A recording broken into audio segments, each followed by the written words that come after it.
আমার সন্তানরা বুক চিতিয়ে দাঁড়িয়েছে, তাদের গুলি করা হয়েছে।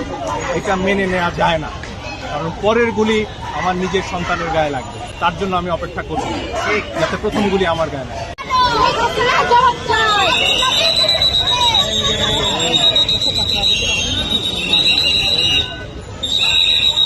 ওইদিকে গেটটা কোন সাইডে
তাদেরকে হত্যা করা হয়েছে।